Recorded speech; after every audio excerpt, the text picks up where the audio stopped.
আসসালামু আলাইকুম। এইচএসসি 2025 সালের শিক্ষার্থীরা, তোমরা কি তোমাদের জিপিএ ক্যালকুলেশন নিয়ে চিন্তিত? তোমরা কত মার্ক পাইতে পারো এই টাইপের ক্যালকুলেশনের জন্য আজকের এই ভিডিওটি। এই জন্য তুমি প্রথমে গুগলে চলে যাবা।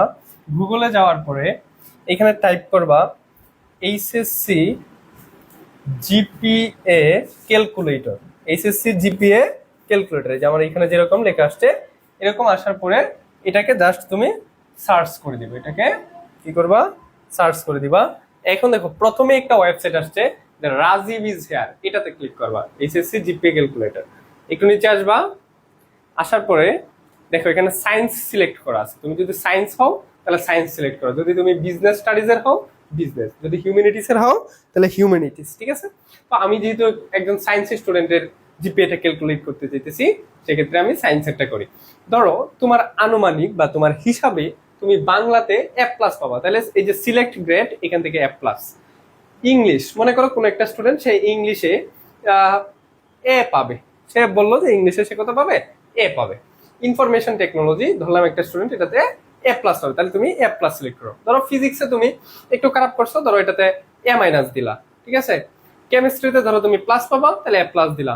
বায়োলজি তুমি ধরো এ প্লাস পেলা, তাহলে এ প্লাস দিলা। এগ্রিকালচারাল এডুকেশন বা এখানে যে অপশনাল যে সাবজেক্টটা থাকে, ক্ষেত্রে তুমি এখানে সিলেক্ট করে দিতে পারবা যে তোমার যদি ম্যাথ হয়, এখানে ক্লিক করলেই সিলেক্টের অপশন আসবে। তোমার যদি ম্যাথ অপশনাল আসে তাহলে ম্যাথ। ধরো ম্যাথে তোমার খারাপ হইলো, ধরো ম্যাথে তুমি 3 পয়েন্ট পাইলা, এক্ষেত্রে তোমার জিপিএটা কত আসবে? তাহলে এই যে ক্যালকুলেট জিপিএ তে ক্লিক করবা, দেখো চলে আসছে তোমার গ্রেড হচ্ছে এ, পয়েন্ট হচ্ছে 4.75। অনুরূপ ভাবে তুমি হিউম্যানিটিস ফেলে হিউম্যানিটিসেরও এখানে জিপিএ গুলো এভাবে বসাবা।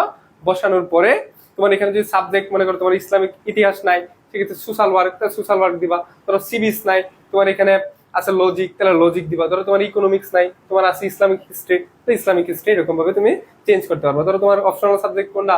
ধরো হোম সায়েন্স, তাহলে তুমি এগুলা পরে আবার এগুলা সিলেক্ট করবা। সিলেক্ট করে এখান থেকে জিপিএ ক্যালকুলেট করবা।